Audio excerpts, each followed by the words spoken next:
Et coucou, j'espère que vous allez bien. Aujourd'hui on se retrouve dans un nouveau récapitulatif des lectures du mois et on se retrouve pour celui du mois de mai. Ça a été un mois très chargé parce que j'ai eu beaucoup de choses à faire dont je vais vous parler légèrement parce que je suis quand même très contente et que j'ai envie de partager ça avec vous.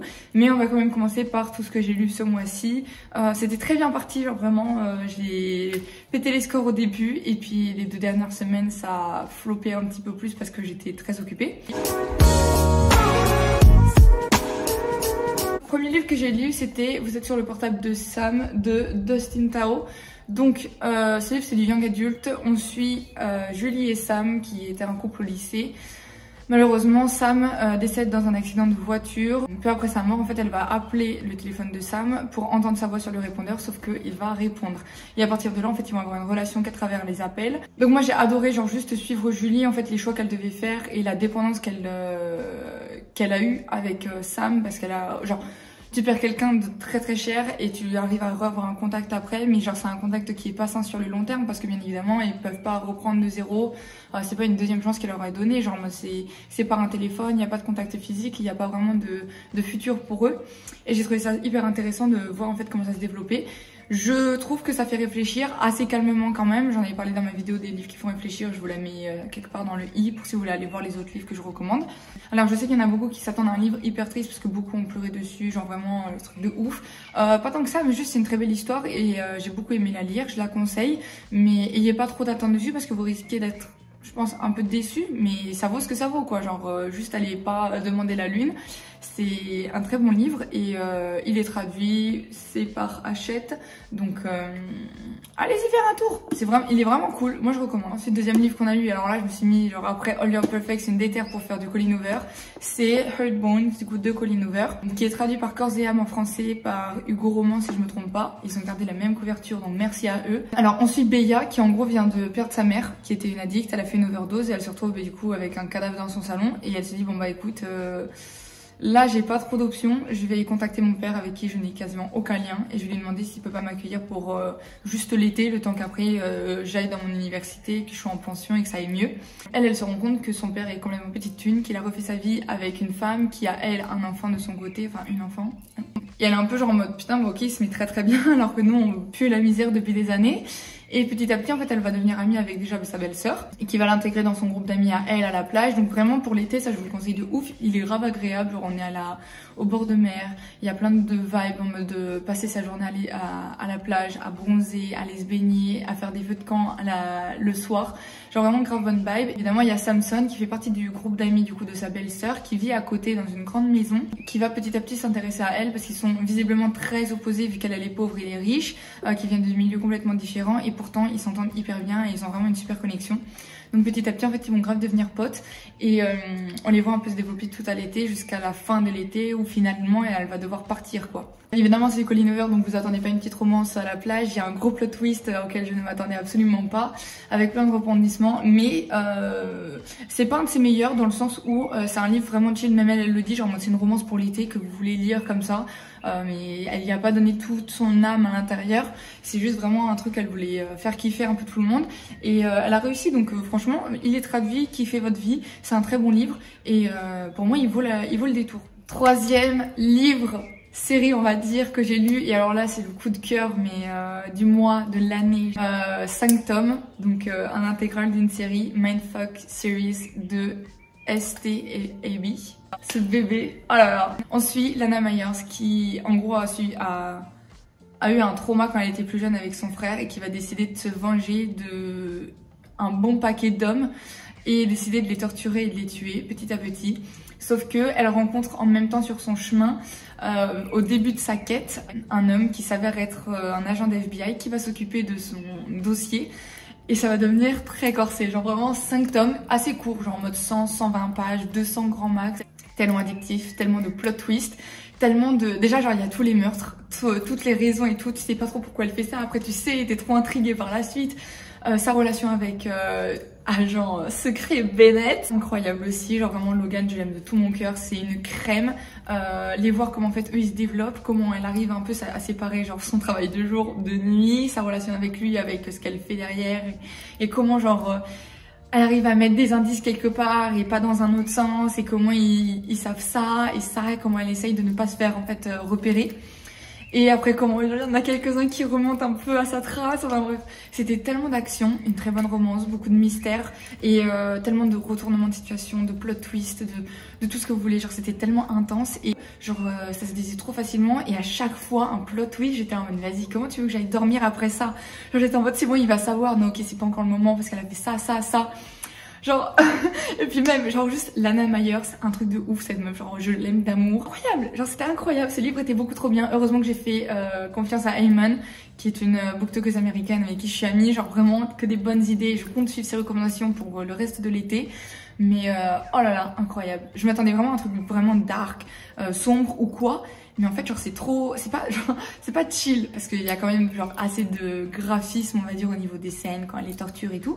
Mais t'as à fond dedans, genre, c'est en mode, ouais, vas-y, fais ça. Ils ont une relation trop saine. C'est ça qui me fait trop rire, genre, en mode, ils ont une relation hyper saine, hyper parfaite. Le mec est gentil. Il a pas de pet au casque ou de kink un peu bizarre.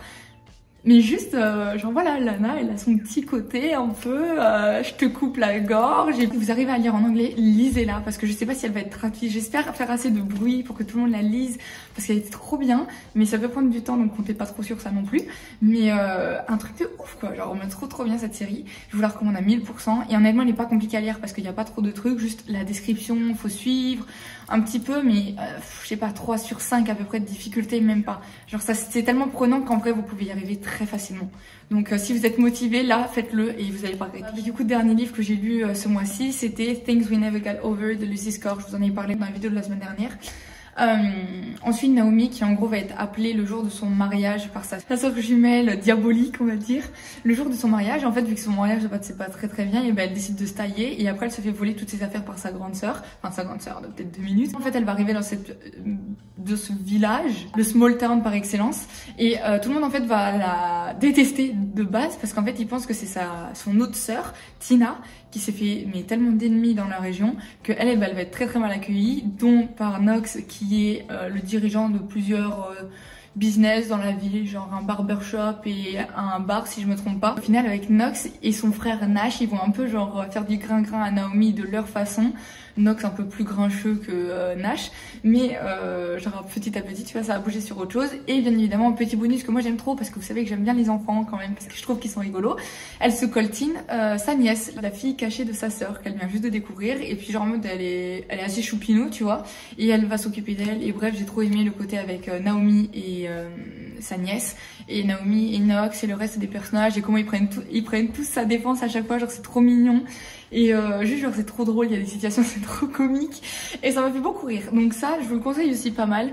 La fin j'étais un peu déçue, genre ouais je sais pas trop à quoi je m'attendais, mais c'est vrai que c'était un peu un flop comparé à tout le reste. C'est un slow burn, donc vraiment prenez le temps de le lire, c'est un gros bébé, mais trop bien pour cet été si vous avez du temps et que vous voulez le lire, vraiment que vous aimez cette vibe là, je suis sûre que vous allez kiffer. Donc voilà, ça je recommande. Ok, alors dernière petite parenthèse que je vais vous faire, c'est pour vous parler en fait un peu de pourquoi j'ai pas beaucoup lu ces 2 dernières semaines, parce que j'étais très occupée. Comme vous le savez peut-être, je suis cavalière, je fais du cheval, voilà, c'est trop cool, je sais, moi aussi j'adore. Il y a beaucoup de cavalières sur ma chaîne, du coup je me dis que ça serait cool, c'est que je vous partage un petit peu ça. Donc j'ai eu mes premières courses d'endurance, parce que là où je fais du cheval quand même, c'est des chevaux arabes qui sont pas tous destinés à l'endurance, mais c'est une discipline qu'on connaît et qu'on pratique plus que par exemple le saut.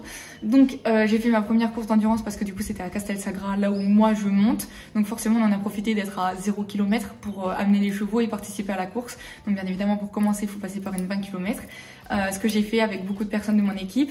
On a eu un très bon classement, c'était hyper cool, genre vraiment une bête de journée, j'ai trop kiffé. Et je suis arrivée première grâce à enfin pas ma jument, mais la jument que je monte, qui a eu 40 au cœur. Donc j'étais très contente. Je vais essayer de faire une 40 dans peu de temps, mais pour déjà que je la trouve et que ce soit pas trop loin pour pas que les frais de transport soient trop élevés. Je vais quand même vous montrer ma coupe.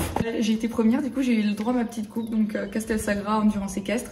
Et je suis très contente. Voilà, ça c'était la première expérience. La deuxième, ça a été le dimanche, du coup le lendemain, où j'ai fait 20 km pareil en endurance mais attelée avec une amie à moi, Clémence, et sa jument. Ça s'est très bien passé aussi, enfin je dis ça à chaque fois mais en fait non pas tant que ça. On a eu 6 minutes de retard au chrono parce que on a eu un problème avec la montre quand on est parti, bref, mais on voulait juste être qualifié pour le championnat de France donc on s'en fout un peu. On est arrivé deuxième quand même, avec un cœur je sais plus à combien mais bas, visiblement parce qu'on a quand même gratté 2-3 places même avec 6 minutes de retard. Et à un moment donné, il fallait décharger un peu de poids de la calèche et je suis tombée et en fait je me suis tellement pété la gueule par terre que j'ai fait un malaise en remontant sur la calèche à genre 1 km de l'arrivée. Donc ça c'était vraiment pas drôle.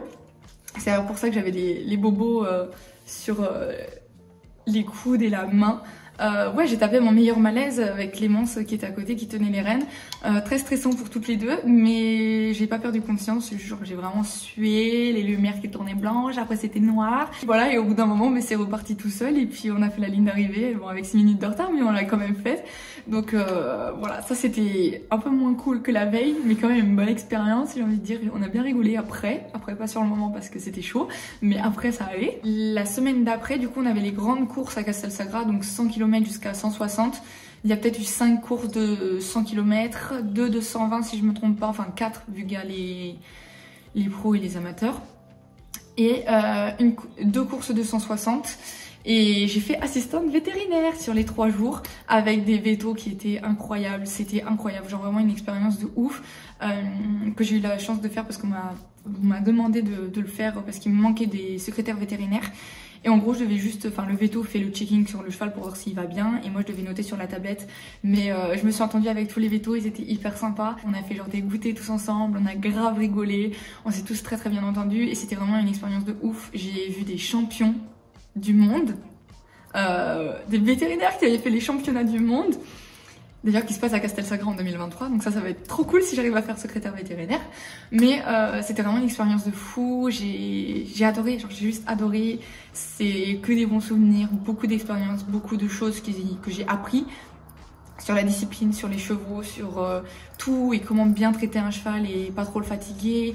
Enfin, il y avait plein de conseils. Donc si vous voulez que je vous fasse une vidéo sur l'endurance équestre, pour ceux qui sont juste intéressés ou ceux qui font et qui voudraient avoir des conseils de ce que j'ai pu récolter, c'est avec plaisir, je pourrais vous en faire parce que visiblement j'arrive quand même à parler bien 10 minutes dessus. Je suis dégoûtée au 3e jour parce que c'était très fatigant de 7h du matin jusqu'à 18-19h à rester debout, à avoir tous les chevaux, à pas avoir de pause facilement parce que ça arrive coup sur coup sur plusieurs courses, mais les arrivées étaient incroyables, plein de galop, les chevaux étaient magnifiques et j'ai pu m'occuper du gagnant de la 160 km. Bref, j'étais très heureuse de faire ça. Donc j'ai pas pu lire beaucoup de livres sur cette période-là, mais pour rien au monde je changerais cette semaine-là parce que ça a été une expérience de dingue et que peu de personnes ont le droit, enfin on a la chance de faire. J'avais des vétos de l'école de Toulouse aussi avec nous qui étaient trop gentils et je me suis un peu rendu compte que moi qui connais rien, ne serait-ce qu'au cheval, à l'équitation, à l'endurance, j'avais de la chance. J'ai eu bien évidemment des chevaux qui étaient plus beaux que beaux, un pur sang arabe de chevaux qui était incroyable avec un nez bien creusé, tout ce qu'il fallait. Et bref, genre elle est passée plusieurs fois au checking et je me suis hyper bien entendue avec elle et tout. Elle faisait partie de l'équipe d'Italie et j'ai retrouvé sur Insta et depuis on parle. Enfin bref, genre c'était trop bien et elle m'a remercié d'avoir été super gentille avec son cheval et elle. Il y avait plein de personnes hyper importantes et moi je découvrais tout ça et c'était riche en informations et en expérience. Et voilà, je me suis dit pourquoi pas vous le partager avec vous dans cette vidéo là. Et voilà. C'est tout pour aujourd'hui, j'espère que ça vous aura plu. Et n'hésitez pas à me suivre sur Insta parce que pour le coup, eux, ils ont eu plein de vidéos de cette endurance-là. Donc si j'en refais, vous allez avoir toutes les vidéos là-bas. Et on se dit à la semaine prochaine.